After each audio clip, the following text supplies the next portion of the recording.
Welcome to a special edition of Economics Applied at Jackson Lake Lodge. I'm here with Claudia Goldin at the Jackson Hole Monetary Policy Symposium hosted by the Federal Reserve Bank of Kansas City. Claudia is the Henry Lee Professor of Economics at Harvard and a 2023 Nobel Laureate in Economics, credited with having advanced our understanding of women's labor market outcomes. She's past president of the American Economic Association, past president of the Economic History Association, and for more than 25 years, director of the NBER's program on the development of the American economy. Welcome, Claudia. It's a delight to have you here and have a chance to speak to you. Same here. And we've got the beautiful Teton Mountain Range as our backdrop.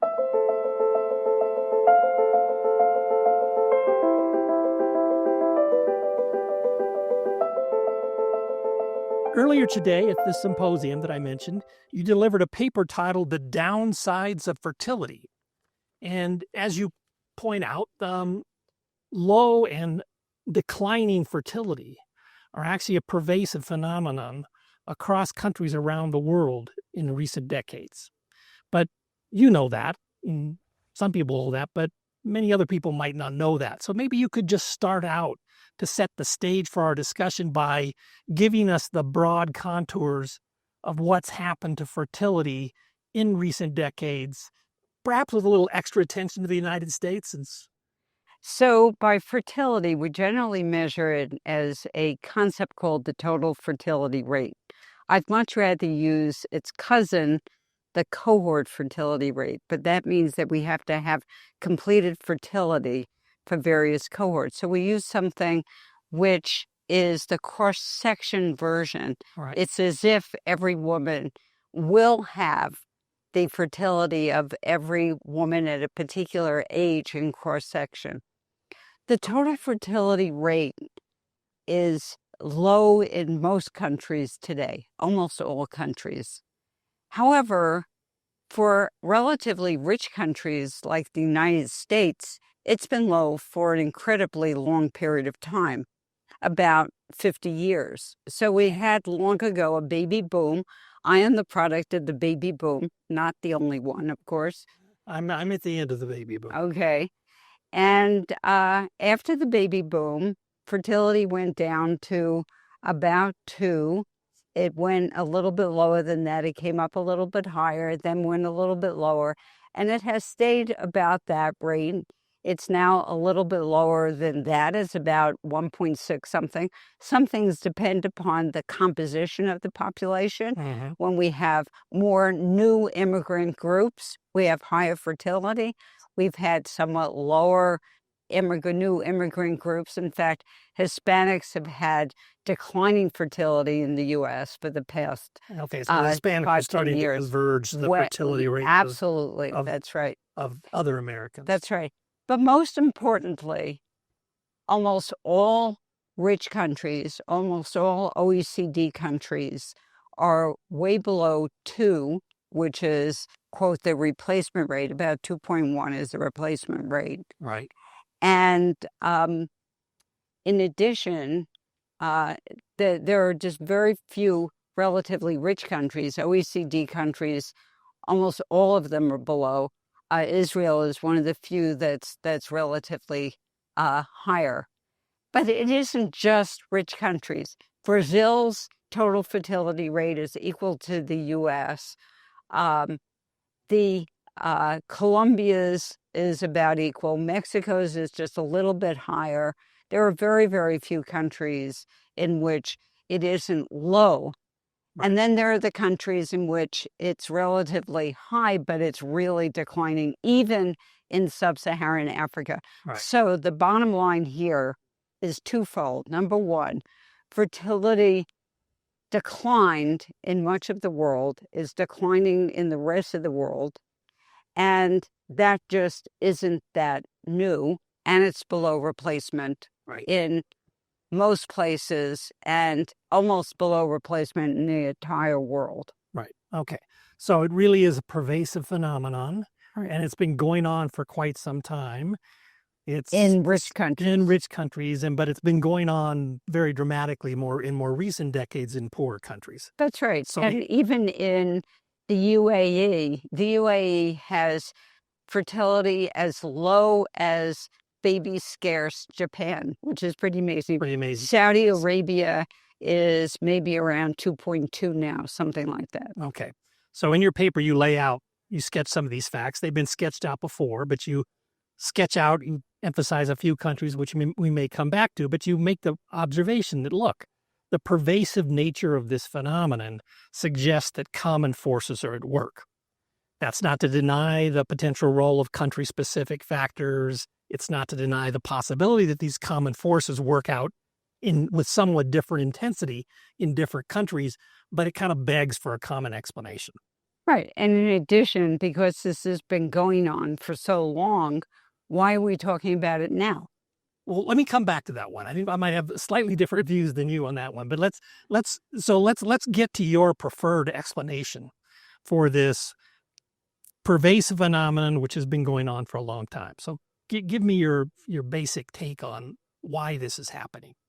Well, the fact is that in almost all of these countries, all that I have studied, women have been given autonomy, independence, the ability to control their own fertility by and large, the ability to get more education, in fact, a lot more education, the ability to have good jobs and careers, the ability to give to whatever children they have the best of this world.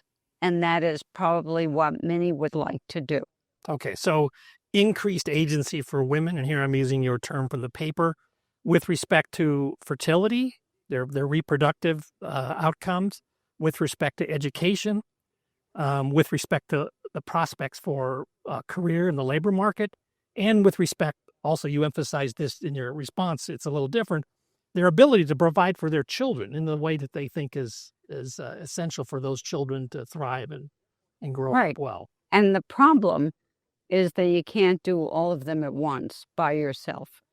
Okay, so yeah, maybe that's an obvious point, but it's a good one to make explicit. So if you want to get higher education, if you want to get a good start on a demanding career, you call them greedy jobs in some of your work, your early 20s, your mid 20s, maybe even well into your early 30s is a really crucial time. I got that right? Probably. Yeah. Okay. Well, you have to do it sometime. You have to do it. And you also have to have kids at some time. You have to have kids at some time, and fertility of women declines pretty sharply starting after sometime 30. Somewhat controversial. We'll leave that out.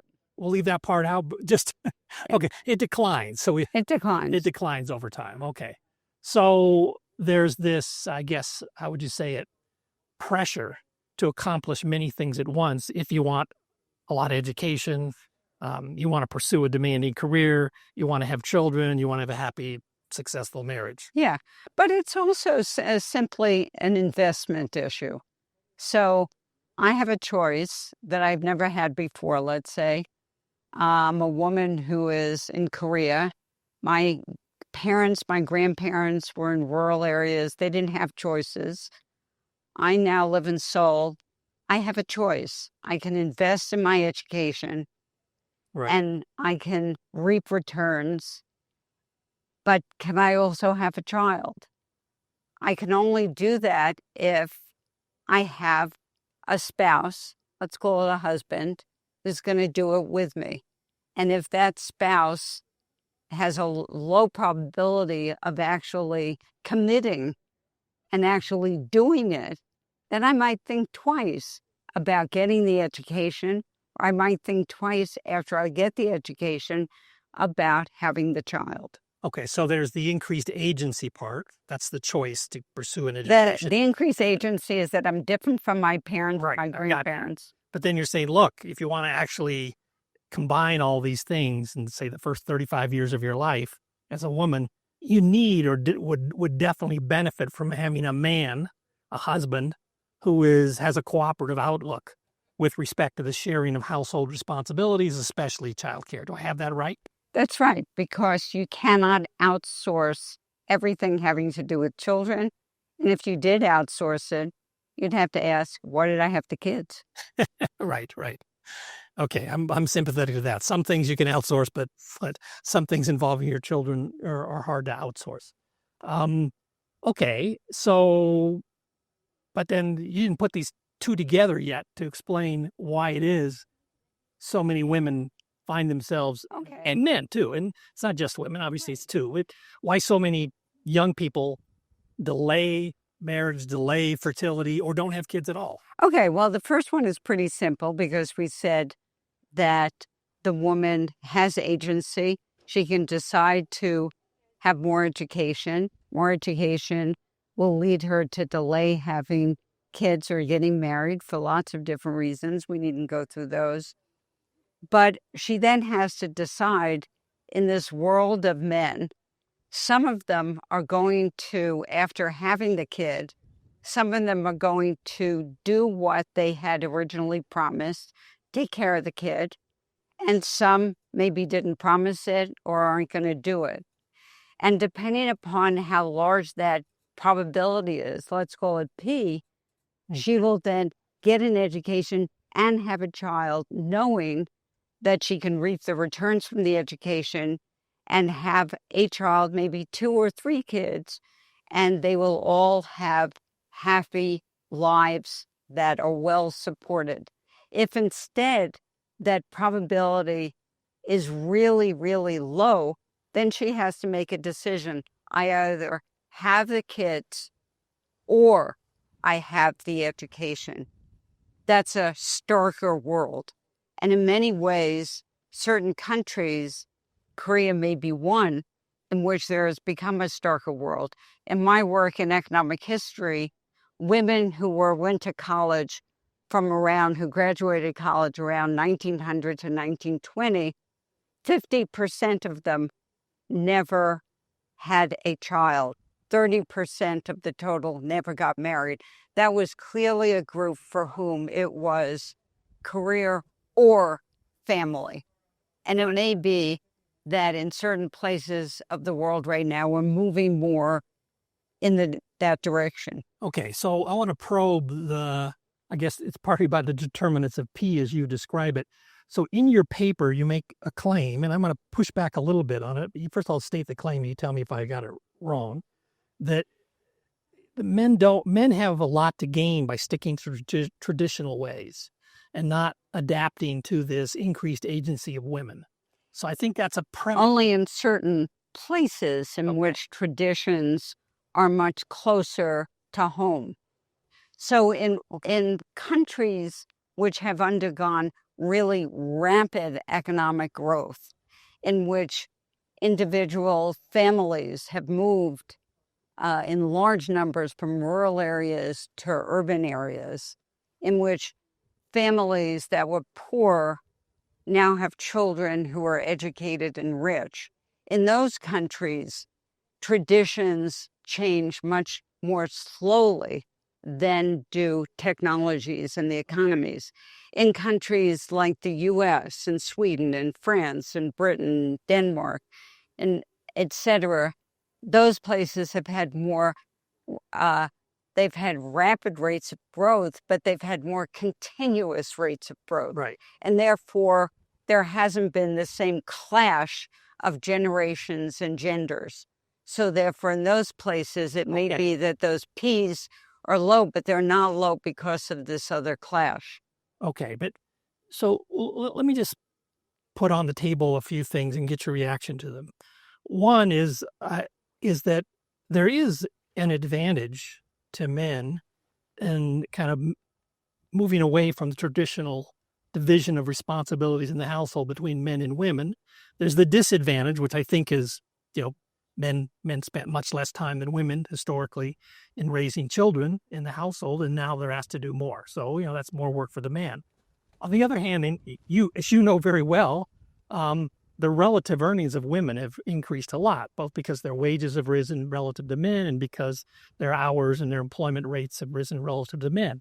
So the income pooling benefit to men of forming a common household, which usually takes often, depending on the society, will take the form of marriage.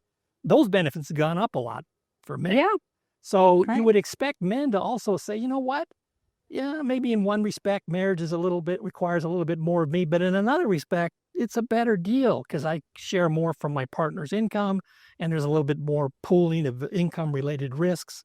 So, but it looks like, if I understand the evidence correctly and your reading of the evidence in particular, that seems to be a very slow working process. Well, a Adaptation. couple of things. It may be a fast working process, but there is the issue of greedy jobs. And so if there are greedy jobs, and that means that putting a lot more time into them and not really having enough time to take off, to take the kid to a dentist appointment or to take your sick father to an orthopedic appointment. If there are greedy jobs in which taking that time off is a game changer, then one of the traditions is that men take the greedy jobs and women take the non-greedy jobs. I mean, we just know that there is what we call, and I hate the name, we call it a child penalty or motherhead penalty. I hate that name. Yeah, I don't like it either. But in fact, it's what's taken root. It's what's taken root. And so all we know is that women, on average, even the most educated, the ones with the highest degrees, the ones who are the smartest in the family, right, are the ones who take the hit. And so some of that is due more often. Speaking of averages. That's right. There are lots and lots of cases, we know, more and more, in which women make more than men.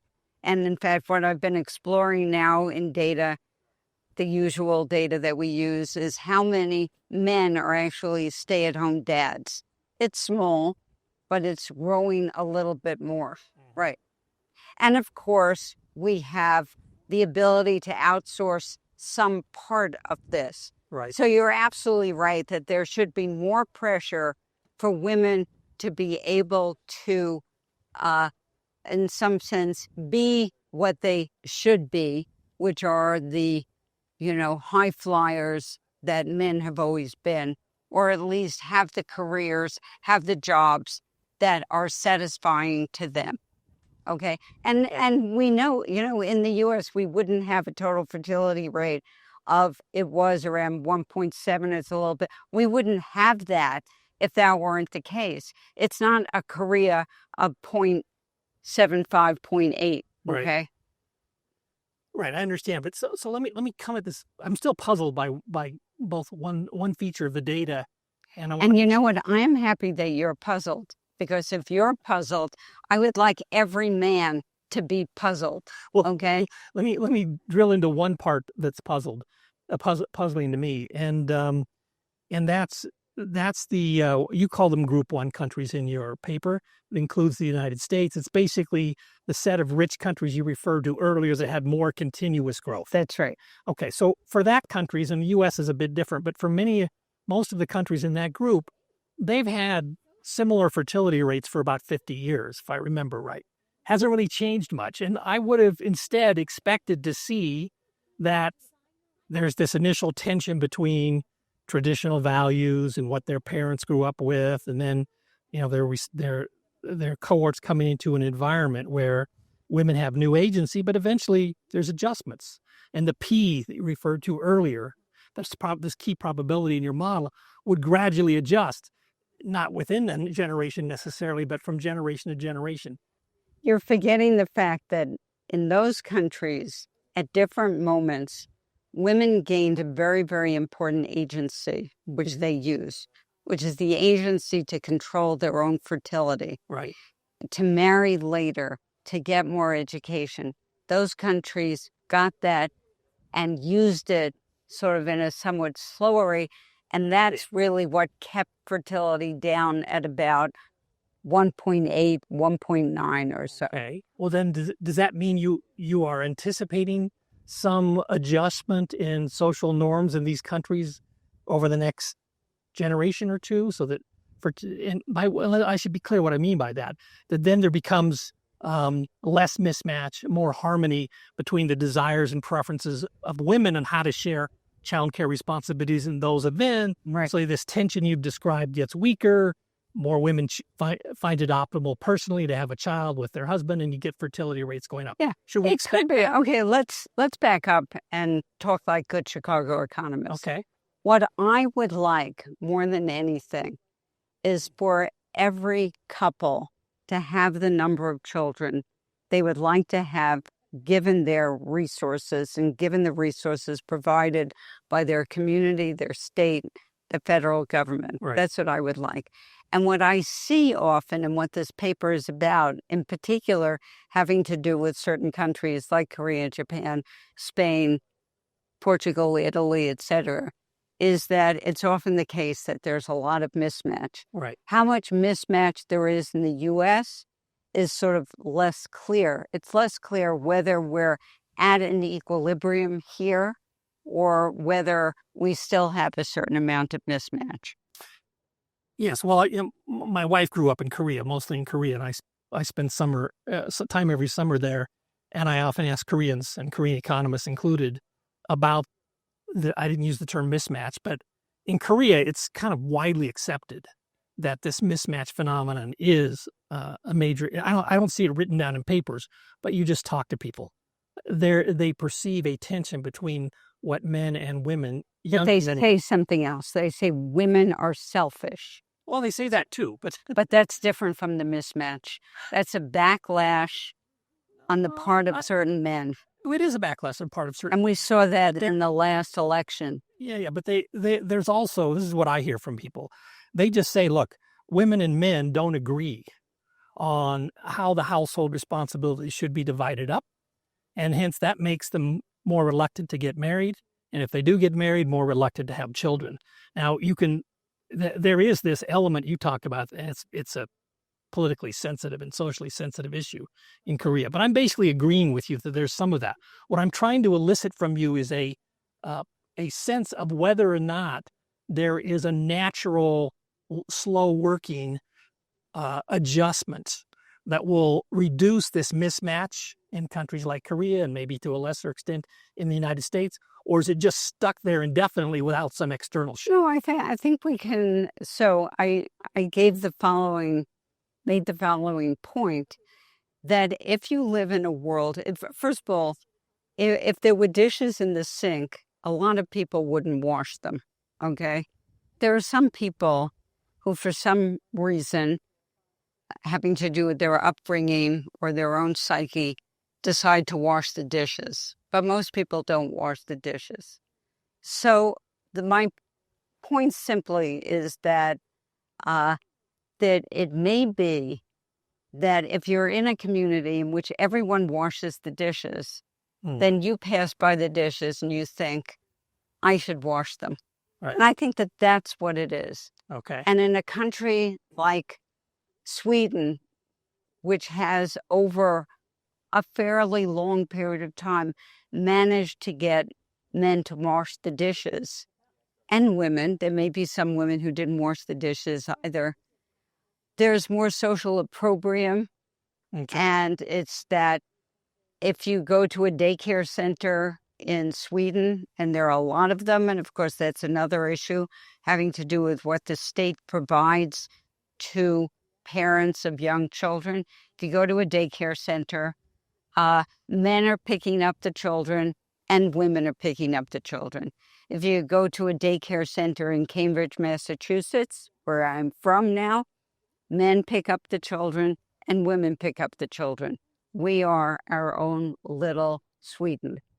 Okay. If you go to other places, it's women who pick up the children. Okay. Okay. And it's probably that way in Korea.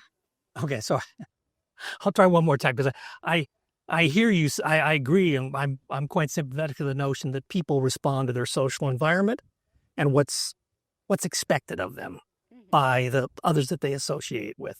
So accept that. What I'm trying to understand is more the intergenerational dynamic. Is there some natural self-correcting force there that will mitigate this mismatch problem over time, or it's going to be stuck where it is without some external pressure? So in countries, in these Group 1 countries, and the Group 1 countries are countries like the US and the UK, France, that have had more continuous growth over time, probably the self-correcting force has already occurred. In places like Japan or Korea or Spain or Italy, one might expect, you're absolutely right, and I am somewhat mute on that because I hate to predict the future, which is why I'm having a hard time eliciting a response on this one. Which is why I'm an economic historian, and I am even bad at predicting the past. Okay, I hear you, but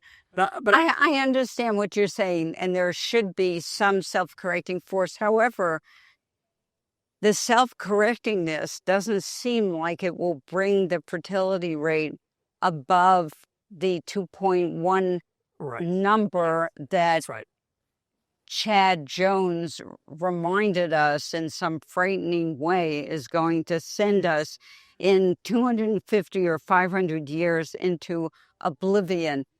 Whether there is another type of self-correcting force having to do with land, what Chad is talking about, of course, is sort of a Malthusian equilibrium. Will the rabbits disappear, or will they keep on reproducing the more land we give them? Okay. Yeah, so this Chad Jones commented on your paper at the symposium. Wonderfully commented on the paper. He's thought a lot about. That's right. Not from your angle, but from a very different angle, but it's still interesting to listen to it. Well, I was very, very pleased that they made him the discussant because I wanted someone to discuss that. Yes. Yeah, it was an excellent choice.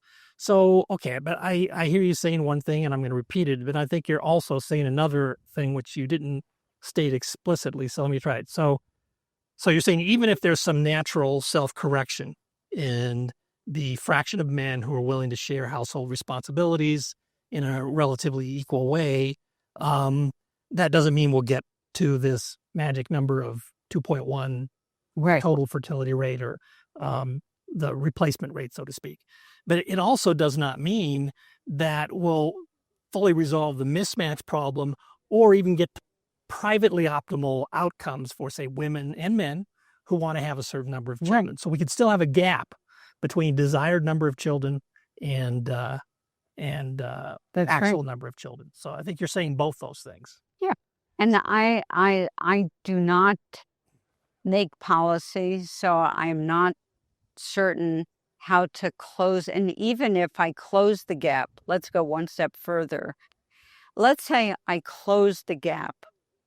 The fact that women were given agency at some point in the 20th century over time, an agency meant that they didn't have to have 5 births, 6 births, 7 births, okay? There will still be some fraction of them who want 0. Right. And if some fraction of them wants 0 and everyone else wants 2, then the total fertility rate will be, 2 minus the fraction that wants 0, and it's going to be under 2. Right. Yeah, understood. So let me try another, just a question that I have in my mind, and it's about how much scope there is for technology to mitigate the mismatch problem absent other changes. So let me set it up a bit because it's a little more complicated.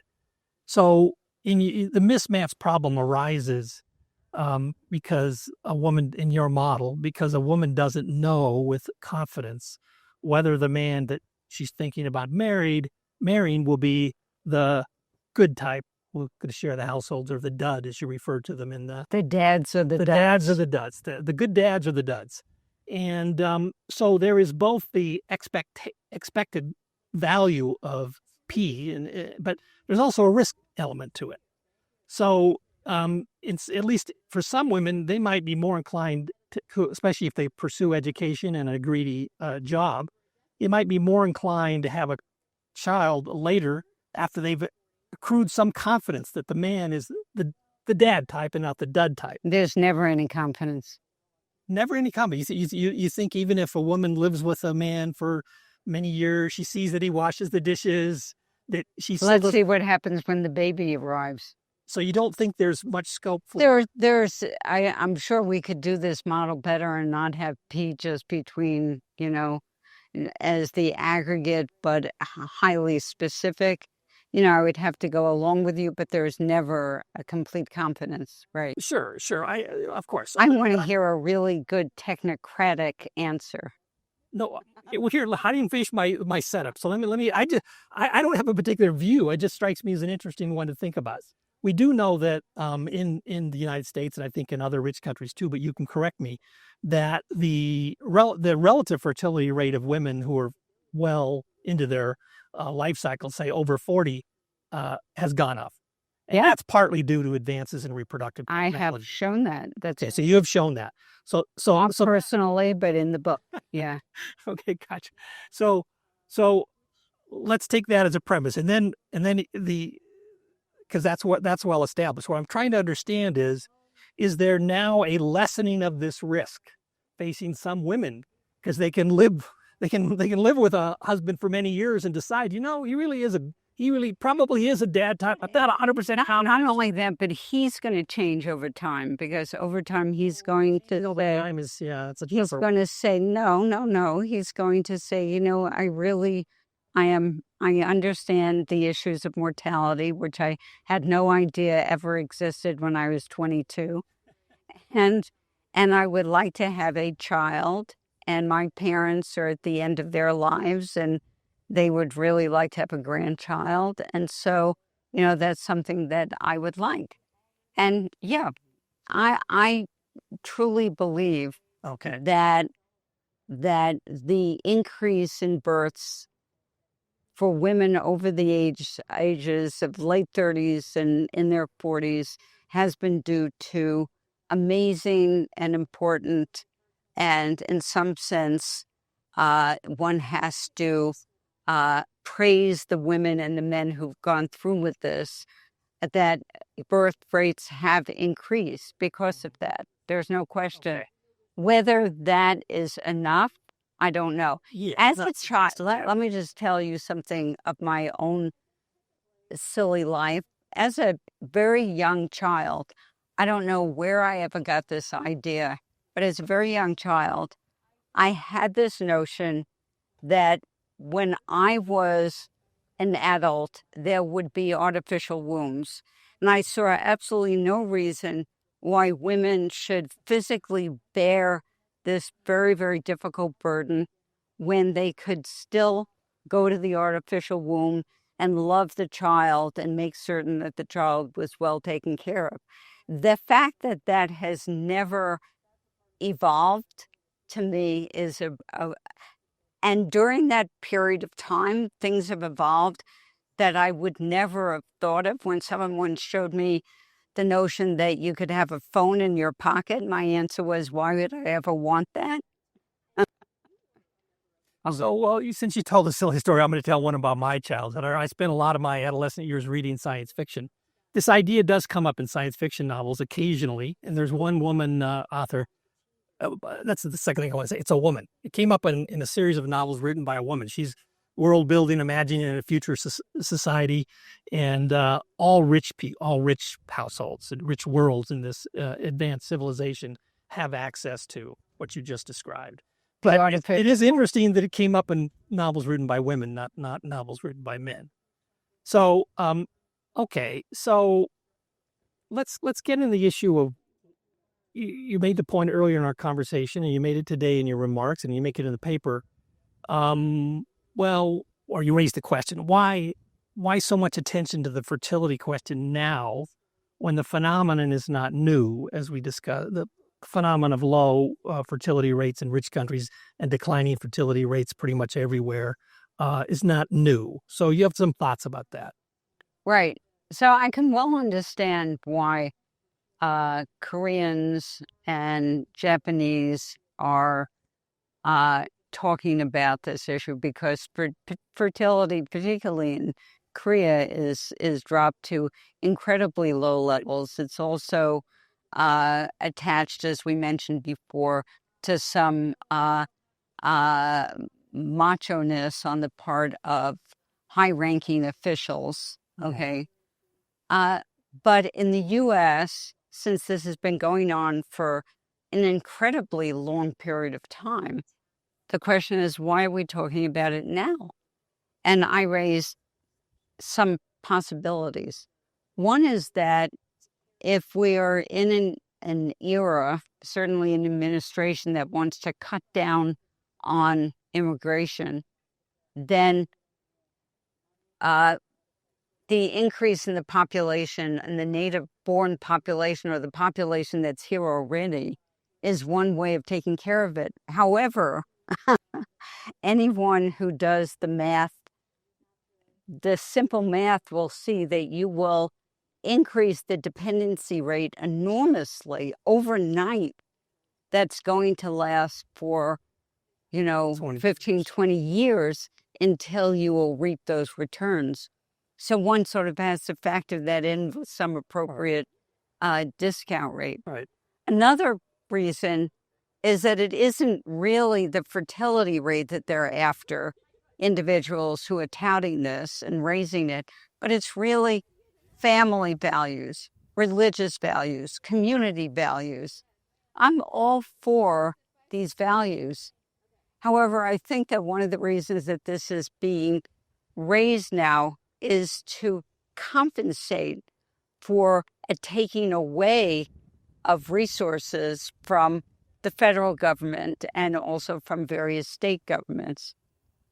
A third reason that this has come up is because there is a sense on the part of high-ranking people, on the part of even from various surveys, that the push to gender egalitarianism for some has just overstepped its bounds. Mm-hmm. And my answer to that is, if you pull back on that, you'll probably reduce the fertility rate even more. Okay. So I think all of the three things you said are in play, but I think there, at least I see one other big thing in play. Good. Which is, it may be hard for you to imagine because you study these issues all the time. But when I just talk to regular folks, I would say until the last 4 or 5 years, the average person on the street is worried about overpopulation and running out of, and so the recognition of the reality sets in much more slowly than the reality itself. And I can think even as recently as 2 years ago, I was at a seminar, I won't say the name, listening to a professor from an Ivy League university speculating about the reasons for fertility decline in the United States, and clearly unaware that it was a global phenomenon. Now, this person was not a fertility specialist by any means. Was it a macroeconomist? Wasn't even a macroeconomist. Now, I take your point. No, but there's merit in the joke. I take your point. Macroeconomists sometimes get lost in their models and are oblivious to the world. This was this wasn't even an economist. Okay, I didn't mean that. Yeah. So I think part of the reason is just a very slow recognition among the vast majority of people of the change. The Paul Ehrlich view of how we're going to doom ourselves and let's still say carries a lot of weight. Paul Ehrlich, who wrote the book with his wife, that was 1968, The Population Bomb, in which he said in the 1970s and the 1980s, he said millions and millions of people will die from famine. And in fact, that was really the beginnings of a decrease in population growth, right, in much of the world. Right.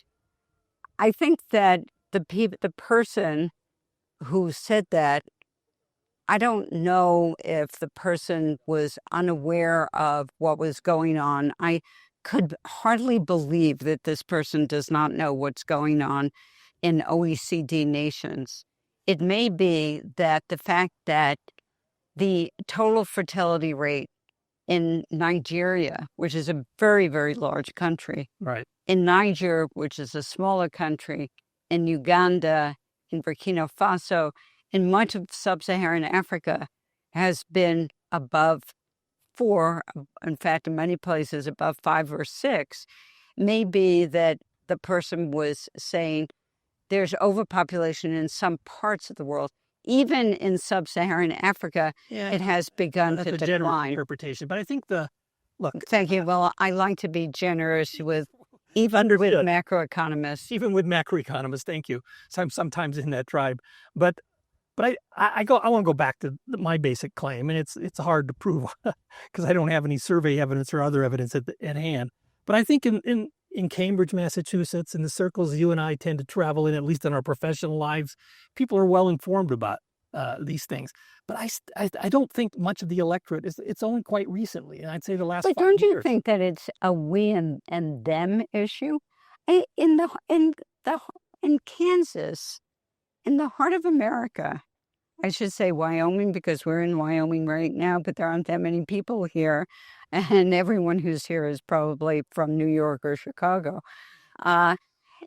They know that fertility rates are lower there. Their church is telling them that. They're thinking about Mexico, and they don't know that Mexico's total fertility rate has declined. Yeah. I think that's where you should, next time you speak to them, you tell them that. Brazil and Mexico, Colombia, way down. Okay. I don't know about Venezuela. So I should have gotten some survey evidence and came armed with some evidence other than just my conversations with people, because it's always dangerous to generalize from anecdotes and personal observations. Well, isn't that what data is? Yeah, but it's usually ideally drawn from a sample frame that is informative, and the set of people I associate with and talk to might not be. All right, Claudia, is there anything else you want to put on the table? As I said before, my main goal in writing this paper, and in fact, it was prompted by Christine Lagarde's request to me last year that I make a presentation to the European Central Bank. And I thought European central bankers are talking about all sorts of boring things. So I will tell them about population, because after all, everything they're talking about, it can only exist because of population change. Right. We know that that's very important. So that's where this began. But where it has come round to is my sense from history, my sense from studying many countries or trying to study as many as I can, that there is, in some sense, a mismatch. Yeah. And where we see mismatches, we see room for increased productivity. And that is really my interest. And in this context, increased productivity meaning bringing people's actual fertility outcomes closer to their desired ones. And closer to their desired ones. And some of it is simply being able to signal better who you are. We were just talking about that with regard to men. And the other part of it is having communities that support and uplift that. Right. Well, this last thing you said, when I read your paper, I was thinking, well, what practical advice would you give someone? And it's really, if you're thinking about marrying somebody, a man or a woman, depending on whether you're a woman or a man, you want to actually make sure that your preferences and your views, your attitudes around this particular set of issues, especially the childcare, because that's the part that's hardest to outsource. A lot of other household stuff, if you have high income, you can outsource it. Very hard to outsource key aspects of childcare and child development. So you better make sure that you're aligned with your prospective partner, or you're going to be, in store for a not very happy marriage. That's right. So you can sign a binding contract at the beginning. If you have enough wealth, you can sort of put it up. Right. You put up a bond, so to speak. Yeah. Yes. Okay. All right. It's been a lot of fun. It's a missing market. It's a missing market. Okay. Well, yes. Thanks a lot. It's been a pleasure. Okay. Thanks very much, Steve.